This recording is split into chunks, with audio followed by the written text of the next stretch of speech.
I'd like to discuss the process that we've built to handle provider payments and any facility invoicing that your practice may have.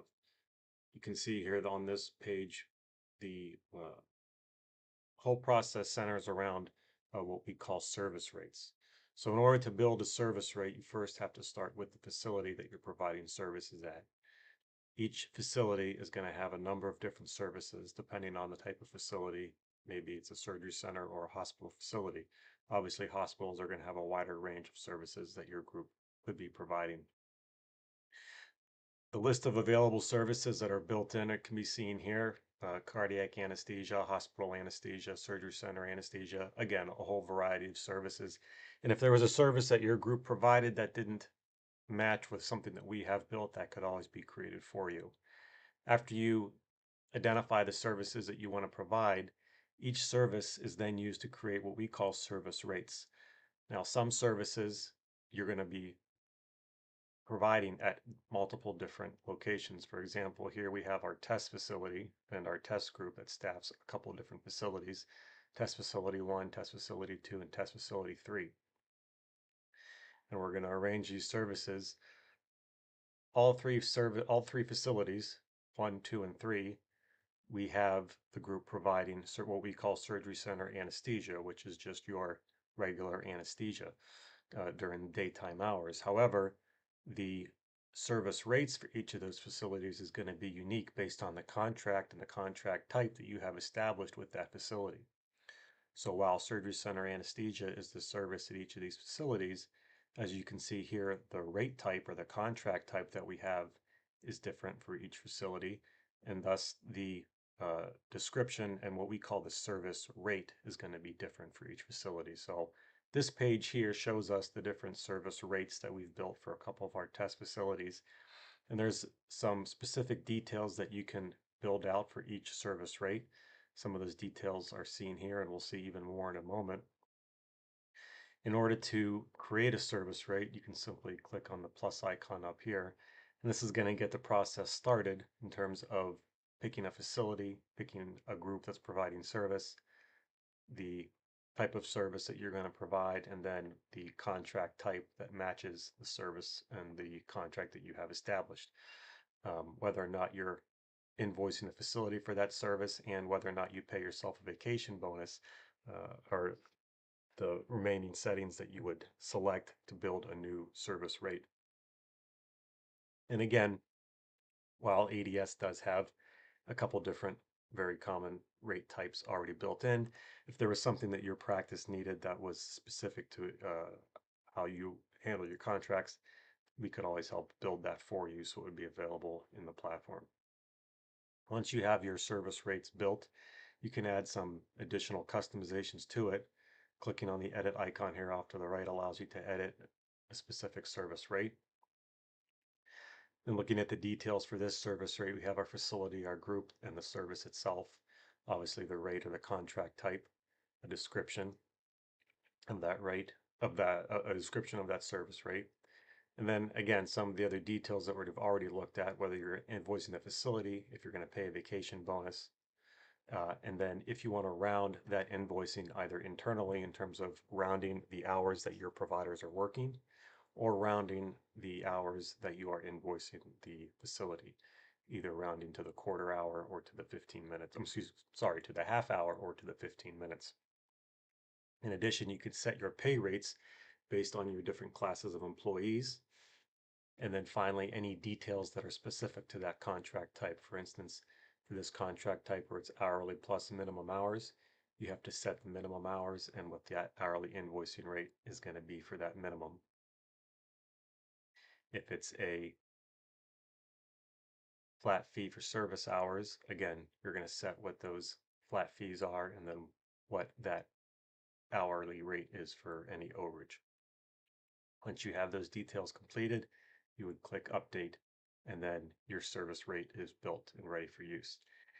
In order to generate an invoice or what we call a work transaction for a provider who's doing work, that's going to be a slightly different process. We're going to switch here to a login now that is what a provider would see.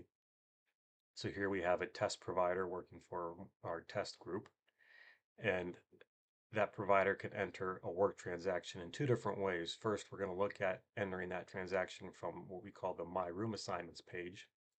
And again, this is also available on the cell phone or tablet device that the provider may be using. Provider is going to be presented with a list of all the work assignments that they have been issued. And again, the most recent assignments would be presented to them when they logged into the top of the page. Here we have some of the pertinent details to that assignment, where they're working, what the assignment is, provider, um, and then any notes that go along with that assignment. This is too where they would get access to the schedule for the day for that corresponding assignment. But again, focusing in on how they would bill for the work by clicking here on this link, the provider could enter their work hours for that particular assignment. Now, because they're entering this data through the room assignment itself, some of this information is going to be pre-filled because it's pulling that data from the actual assignment. So it knows the user, it knows the facility the provider is working at. And once the facility is pulled, then the provider is only going to be presented with the services that exist for that facility. And for test facility 3, the only service that exists is this surgery center anesthesia service. Therefore, that's the only one that the provider can set an invoice for. Again, because we're billing from the room assignment itself, the service date is going to get pulled. And all the provider has to do is enter the hours that he or she was working at that facility.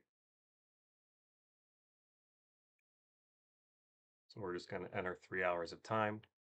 And as you can see here, the provider, because they are not an administrator, all they're going to see is what their pay is going to be for this work. Okay.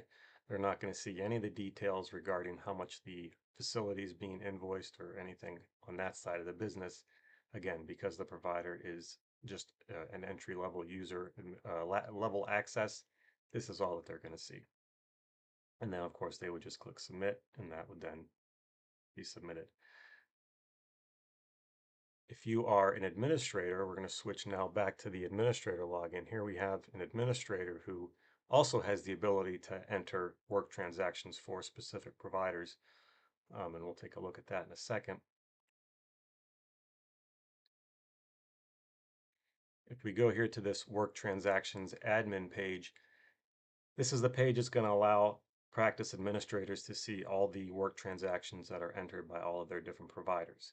It's going to give them high level detail about all this information. It's going to also allow them the ability to edit any transactions that they need to edit, either to make corrections on mistakes that were made or perhaps to change pay numbers or other items. But just to illustrate again how transactions can be entered, if an admin level user is entering a transaction, clicking on this plus icon is going to bring up this create work transaction page. Again, because it's not being billed from a room assignment, you're going to have to enter more of this data to specify exactly what's being invoiced. So the admin level user is going to enter what user they're billing for. So we'll say we're going to bill for test user 1. We're going to be prompted with all the facilities that test user 1 is credentialed at. So we're going to say we're going to bill for test facility 1.